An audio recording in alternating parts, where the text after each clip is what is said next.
La historia del rodaje de Apocalypse Now es casi tan intensa como la propia película. Dirigida por Francis Ford Coppola y estrenada en 1979, este clásico de cine bélico no solo explora la locura de la guerra de Vietnam, sino que su filmación fue un viaje lleno de caos. El rodaje comenzó en 1976 en Filipinas, un país que ofrecía paisajes tropicales similares a los de Vietnam y además tenía costos de producción bastante bajos. Hasta ahí, todo sonaba bien, pero en cuanto el equipo llegó, las cosas comenzaron a complicarse. La naturaleza fue el primer gran obstáculo. Un potente tifón arrasó con los sets, destruyendo gran parte de lo que habían construido y obligando a detener la producción durante semanas. No solo eso, el ejército filipino, que estaba colaborando con la producción, prestando helicópteros y equipamiento militar, a menudo retiraba sus recursos para atender conflictos reales. Esto significaba que en muchas ocasiones, cuando el equipo estaba listo para filmar escenas clave, de repente ya no tenían helicópteros. Eso significaba atrasos constantes y reajustes en el cronograma de filmación. Además, cada vez que se usaban los helicópteros en el rodaje, tenían que pintar los logos y una vez acabado de rodar, los tenían que borrar para que el ejército los pudiese usar.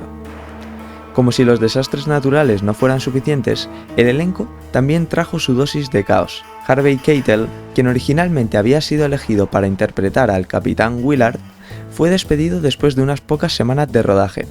Coppola no estaba contento con su interpretación, sentía que Keitel no encajaba en la visión que tenía para el personaje.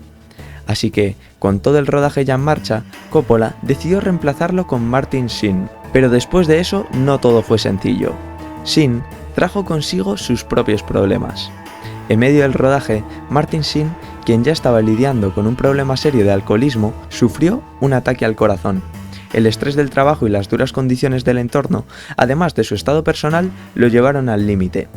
El ataque fue tan grave que el rodaje tuvo que detenerse mientras Sheen se recuperaba, aunque Coppola, bajo la presión de no perder más tiempo, decidió usar al hermano de Sheen, Joe Estevez, como doble en algunas escenas de espaldas. Luego tenemos a Marlon Brando, uno de los actores más legendarios de la historia del cine, pero también uno de los más complicados. Brando llegó al set con un gran problema: no había leído el guión.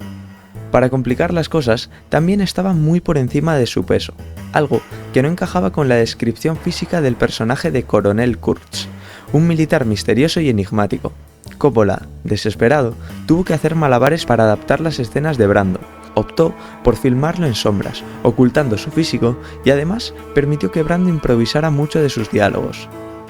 Esas famosas escenas del coronel Kurtz cubierto de sombras fueron en parte una solución creativa a un gran problema práctico. El rodaje de Apocalypse Now no fue solo una prueba física por las condiciones en la selva de Filipinas, sino también una prueba psicológica para todos los involucrados.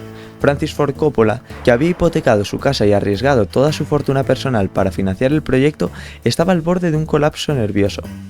Las semanas se convirtieron en meses y lo que estaba programado para durar unos cuantos meses de filmación terminó extendiéndose por 16 meses. Se dice que Coppola llegó a tener crisis emocionales durante el rodaje. En varias ocasiones amenazó con suicidarse o abandonar el proyecto por completo, sintiéndose atrapado en un rodaje que parecía interminable. La tensión era tan alta que algunos miembros del equipo sufrieron de estrés postraumático debido a la intensidad de las situaciones que vivieron. Para muchos actores y miembros del equipo, el rodaje se convirtió en una verdadera experiencia de inmersión en la locura que retrataba la película.